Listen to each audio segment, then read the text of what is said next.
السلام عليكم ورحمة الله وبركاته. يا مراحب، عاملين ايه؟ اخباركم ايه؟ النهارده بقى جايين بدعم لمصطفى. هنقول مصطفى حلويات، مصطفى مكسرات، قشطه، لوز، عسل، كل حاجه حلوه مصطفى بيعملها. طب هنيجي النهارده نتعرف على طريقه مشروع مصطفى وايه الدعم وعامل ايه مع اهل السويس، ونعرف اسعاره ونعرف منتجاته. يلا بينا. ازيك يا مصطفى، عامل ايه؟ الحمد لله رب العالمين تمام. الله يبارك لك. إيه؟ الحمد لله بخير رب العالمين. قول لنا بقى النهارده انت واقف النهارده بتعمل ايه، واكلك عباره عن ايه، والدنيا ماشيه ازاي معاك؟ والله احنا بنعمل سندوتشات حلو اللي هي طالعه جديده دي.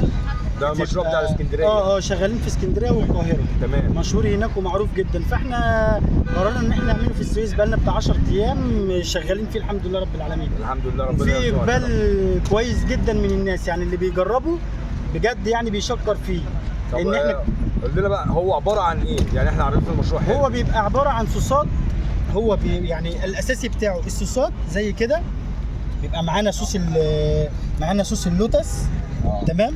ومعانا صوص الشوكولاته البيضاء. تمام. ومعانا النوتيلا. تمام. دي يعتبر الاساسيات بتاعته. ومعانا مجروش لوتس. ده لوتس مجروش، بنشتغل باللوتس، حاجه محترمه ونظيفه جدا. وده اوريو مجروش. دي مكونات السندوتشات عندي. حاليا عندي 3 انواع. بشتغل نوتيلا وبشتغل لوتس وبعمل ميكس زي كده نص ونص. تمام. بحيث ان اللي اول مره يجرب يبقى يجرب، يعني يبقى حاجه جديده عليه فيحب يجرب ده وده.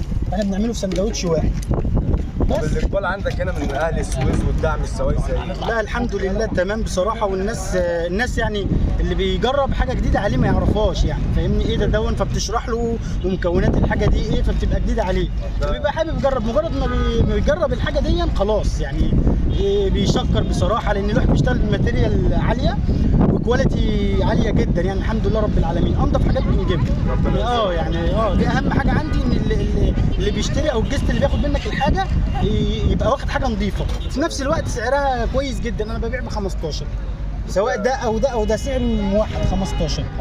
الحاجه بقى اللي معروفه بين اهل السويس واللي الناس كلها تعرفها، المربى بالقشطه ببيعها ب 10. السندوتش عادي يعني ممكن اي حد يعمله في البيت، بس احنا بنعمله بطريقه حلوه وظريفه. بتحط عليه حاجه ممكن نضيف عليه على حسب. ممكن اضيف له عليه نوتيلا، اضيف له عليه شوكولاته بيضاء، اضيف له عليه لوتس. هو لو حابب يجرب حاجه جديده بعملها له. طب يا عم خليني انا هاكل. لا عينيا ليه؟ عيالي هيتفرجوا. ما احنا برضك الاطفال المفروض ان بتعمل معاهم بنعمل سندوتش صغير هو نفس الحجم السندوتش، بس بنقلل في الكميات شويه بحيث برضه ما يبقاش ب 10 جنيه. عشان الاطفال الصغيره. بنعمله بنحط فيه 3 انواع صوصات.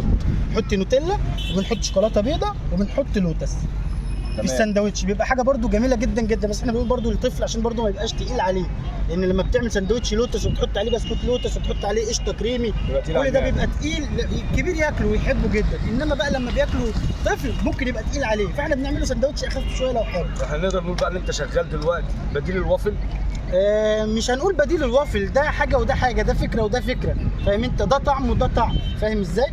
بس هي بتبقى حاجه جديده. يعني احنا معلش احنا في ناس تحب تجرب الجديد وفي ناس تخاف من الجديد. صح. ايه ده يا عم، لا عيش فينو، لا مش عارف ايه. مع ان الحاجه دي يعني في القاهره وفي اسكندريه عامله شغل عالي جدا. واكتر اللي بيشتغل الحاجه دي بيشتغل معاها حادي سلطات، وبيشتغل معاها انت مخصص نفسك. انا حاليا لا حلو، بس على الاقل في الاول، واقدر كل فتره اضيف حاجه جديده حلوه لحد ما ربنا يكرمنا، يعني يبقى الواحد عنده الامكانيات انه يشتغل حلو وحلو. بس واحنا بناخد المشوار ستيب باي ستيب، واحده واحده كده يعني، وبعد كده ربنا يكرمنا ونوسع ان شاء الله. طموحك ايه بقى في اللي جاي؟ ربنا يكرمنا ان شاء الله يعني. ويعني قدام شويه كده لما عندنا امكانيات وعندنا كذا حد يعني خلاص عرفنا، وبقى عندنا ناس كتير تطلب مننا، نقدر نوسع على نفسنا، نشوف في حته محل نعمل حاجه افضل. بس المهم الواحد يطور من نفسه في شغله ولنفسه، يعني في شغله عشان خاطر لما الزبون ياخد حاجه يلاقيها مع كل وقت افضل، مع خامات منتجات كل حاجه، ولنفسي اعمل حاجه لنفسي افضل.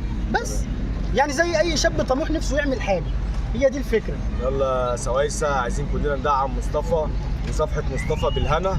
قلب احمر يمين وقلب احمر شمال. قلب احمر يمين وقلب احمر شمال. ينورونا وبالهنا. ونشوفكم في لقاء جديد ودعم جديد لكل شباب السويس من يوميات محمد مجدي. والسلام عليكم ورحمه الله.